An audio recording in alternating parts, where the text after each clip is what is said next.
Let's go!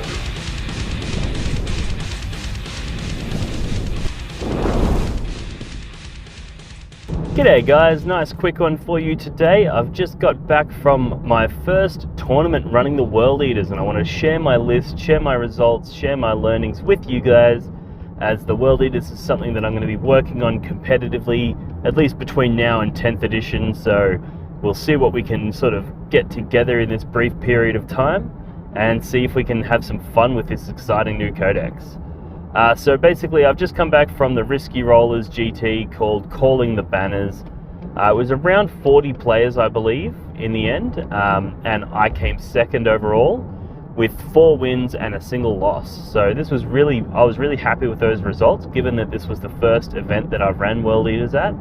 I've only got a handful of games under my belt, so it was really surprising to me to see that I was able to get such good results so fast. Generally speaking, I aim to go at least 4 wins and a loss whenever I attend an event, but it generally takes me a couple of months with a codex, trying out different tricks and trying out different combos before I find something that I'm happy with, and just little things like getting experience with units so that you can reasonably predict what damage they're going to do. Generally it takes a little bit of time to work out that and what the proper sequence for things are, and all those bits and bobs. But yeah, I was able to go pretty hard on that first event, which is interesting. So the list I ran was a little bit of a meme. We'll go through that in a moment, and then we'll just do a sort of a brief summary of the games that I played and what I learned in those games, and the various elements of the list that I was testing out, and what my conclusions were from those tests. So the list was, like I said, it was a bit of a meme. I included a few different elements that I mainly just included them for the purposes of testing them out. It wasn't necessarily because I thought I'd struck some kind of synergy, or if there was some kind of powerful combo. I just wanted to test it out. So I included the 2 units of 5 8-bound and the Lord Invocatus. I didn't go for a third because I just wanted to test out that sort of minimum investment on the 8-bound Alpha Strike, just to see how often is it relevant, and when it is relevant, how powerful is it, and in the situations where it's not particularly relevant, are those units still effective without that pre-game move power. So that was that contingent of the army that I wanted to test out.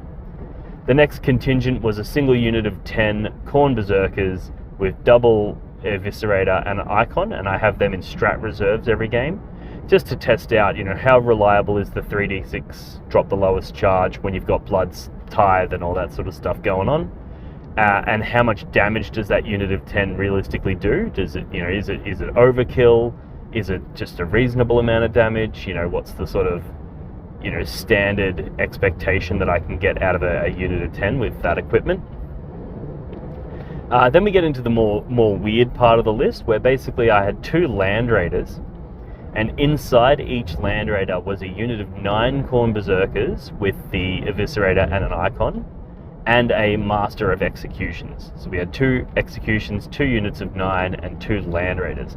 And the idea here was I wanted to test the Master of Executions out, see how powerful they are, see if they're worth the 65 points, and then I wanted to test out the units of 9 to see whether or not they get value out of the Blood Surge move. So this is the element that I was really interested in testing, because there's nothing else really like it.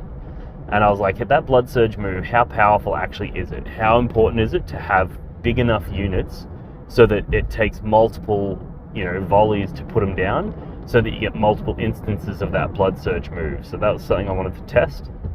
And then the last one was the LANDRAIDERs, and this is what makes it a bit of a meme, because LANDRAIDERs are historically pretty bad, and most people consider them pretty bad. But I was like, well, this LANDRAIDER ticks several boxes at once, and I wanted to see, of those boxes, which ones are the most relevant. So it provides some relatively considerable fire support with the D6 plus 2 damage las cannons, heavy bolters. There's a reasonable amount of firepower there, which I was like, well, this is pretty good, because it means I can clear screens. If my opponent tries to block the 8-bound charge with something, I can just shoot them and pop those holes open, and which is obviously very, very good. And they also provide a staging area for the Berserkers and protection for those Khorne Berserkers, so you can move them up into an area where your opponent now can't kill your Khorne Berserkers, and then next turn you're free to launch out the Khorne Berserkers with the additional movement from the disembark, and then obviously get into combat and do your damage. So I was like, well, it provides a mobile staging area for the Berserkers, it provides fire support for the Berserkers, and further to that, they're a big, tough thing to kill. They're toughness 9 with a 2-up armor save.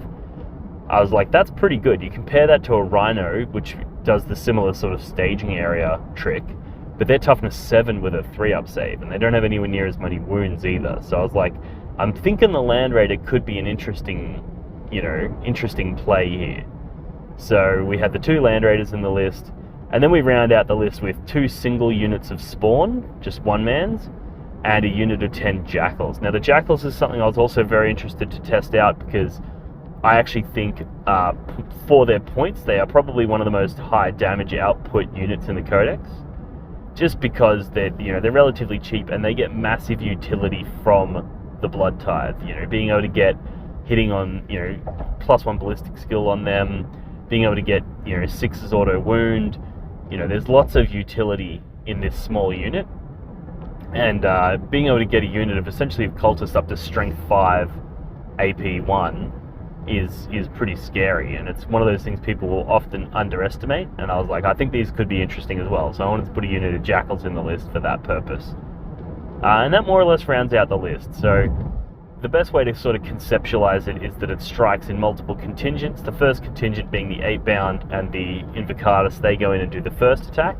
Meanwhile, the second contingent, which is the 2 Landraiders with the Berserkers and the Master of Executions, they move up into the midfield, lay down fire support and stage, ready to launch a second assault. The third contingent being the outflanking unit of 10 Berserkers, which are there to, sort of reinforce any particular area that you need. So if your opponent pushes deep into your own deployment zone, you can reinforce it, or if your opponent hides and turtles up in their own, you can strike there as well. So that's what those Khorne Berserkers were there to do. And then the fourth contingent being the Jakhals and the Spawn, and they were just there to sort of screen out my deployment zone, hold my backfield, do any required actions, those sorts of things. And yeah, that more or less rounds out the list. So it was a really interesting games. So we ended up with 4 wins and a single loss. The first game was up against an Eldar list. He had like Hail of Doom Eldar, lots of MSU Dakar, lots of bikes, lots of Vipers, lots of, those bits and pieces.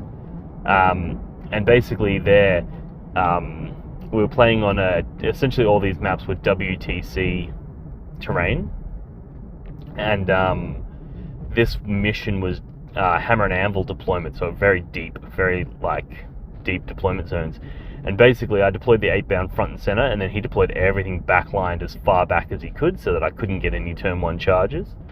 So and then we rolled off to see who was going to go first or second. I got second turn, so I used my pre-game move to move my 8-bound out of line of sight. I had my Land Raiders deployed out of line of sight, and we went into his turn, and he quickly realized that if he didn't push up on me, he was going to lose, because we would both hold our home 2 objectives, and I was just laying down las cannon fire into him, which was more effective into his units than his shooting was into my Land Raiders, because he was, firing from range. He was trying to stay outside of my charge range, which meant he wasn't firing with much.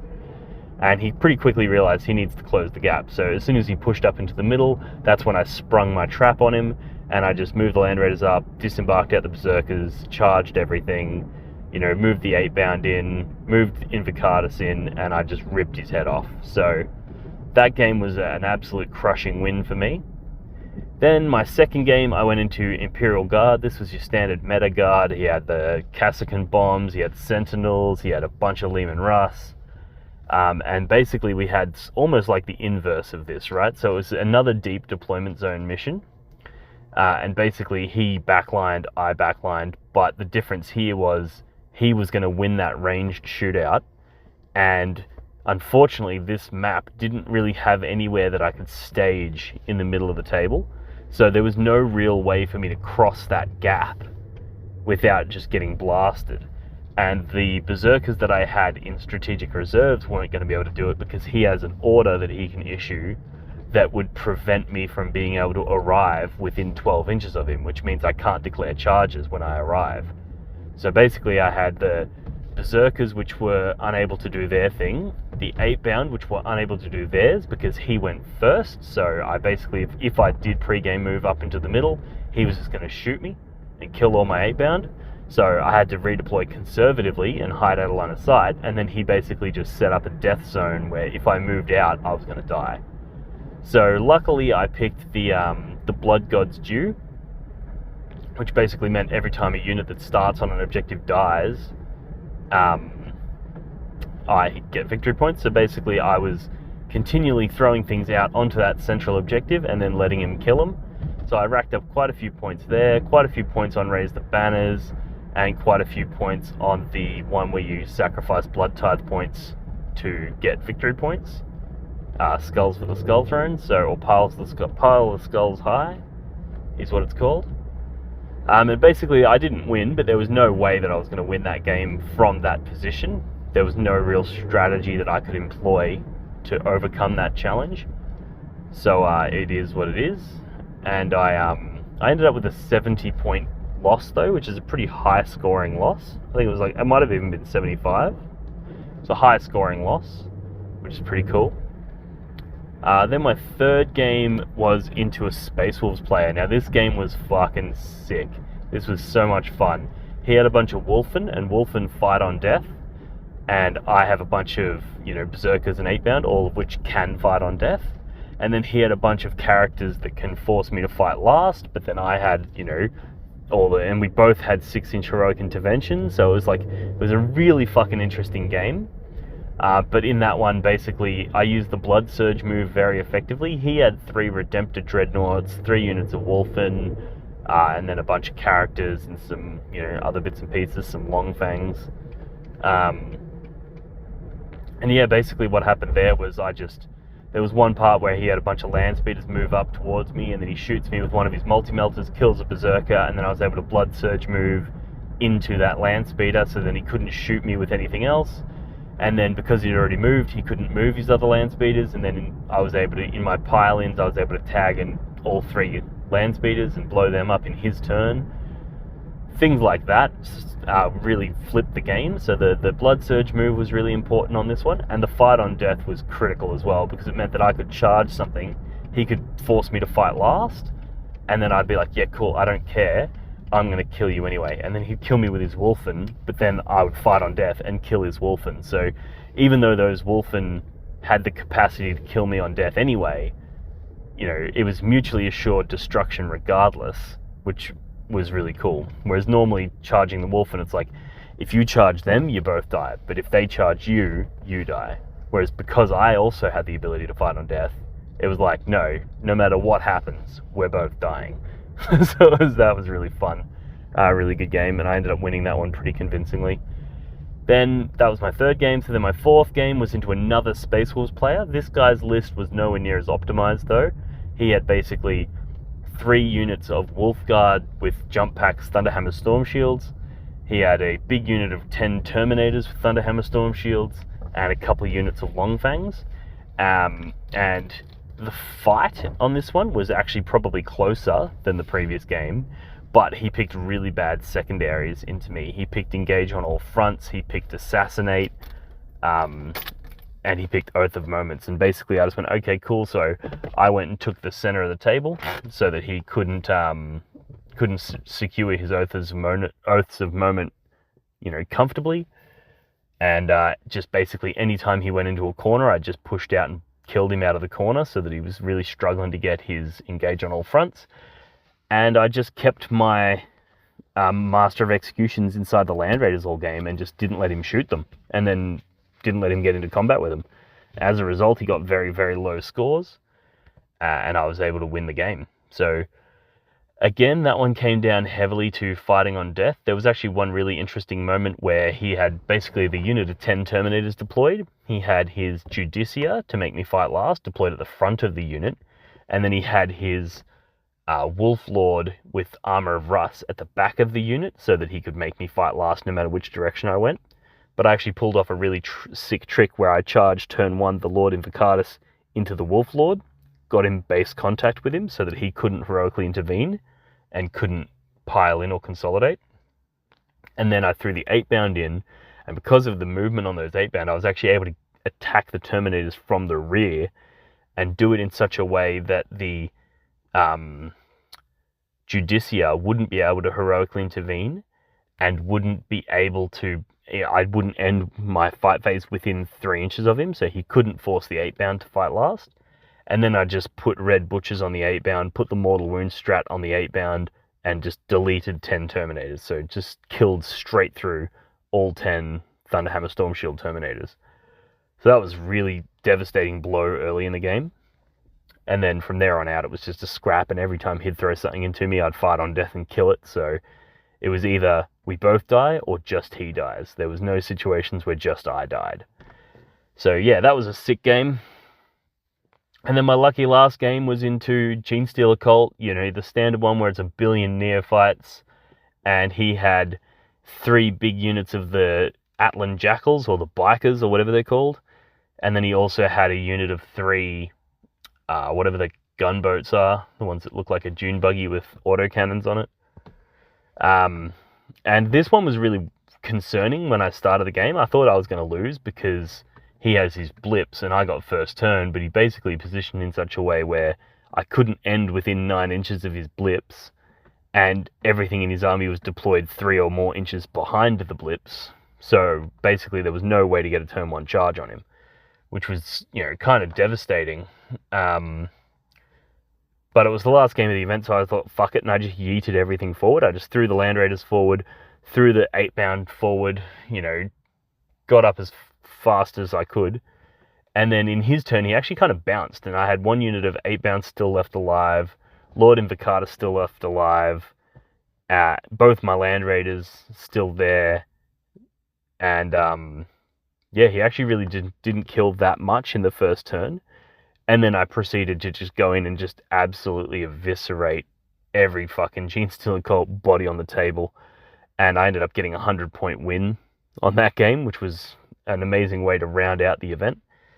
I picked the Blood for the Blood God, which is a really good secondary into Genestealer Cult because they have lots of characters, but generally Assassinate is quite hard to get because they're pretty good at protecting their characters.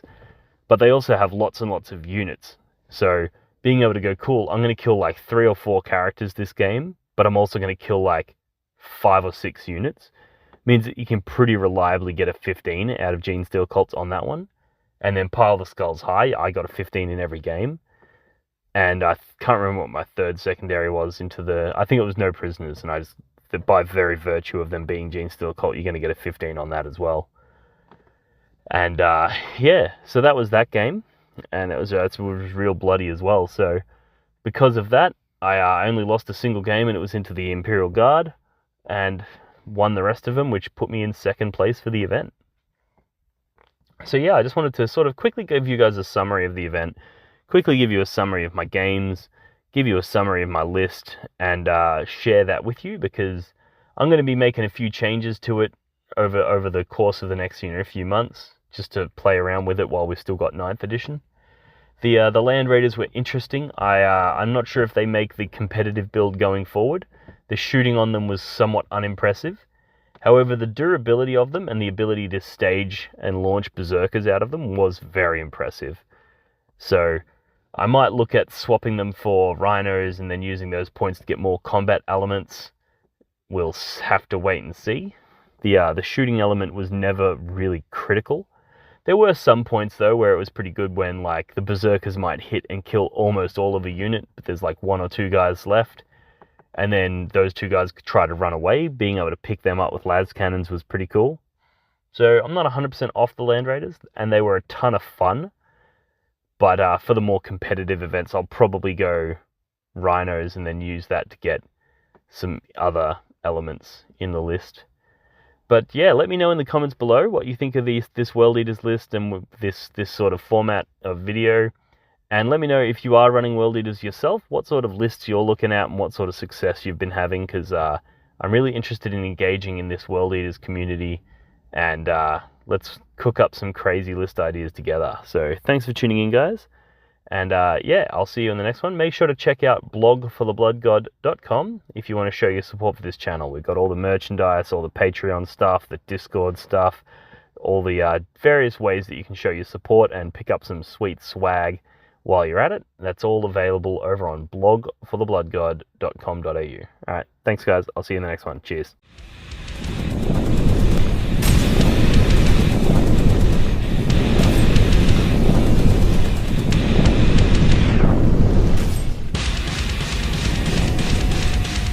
Blog for the Blood God.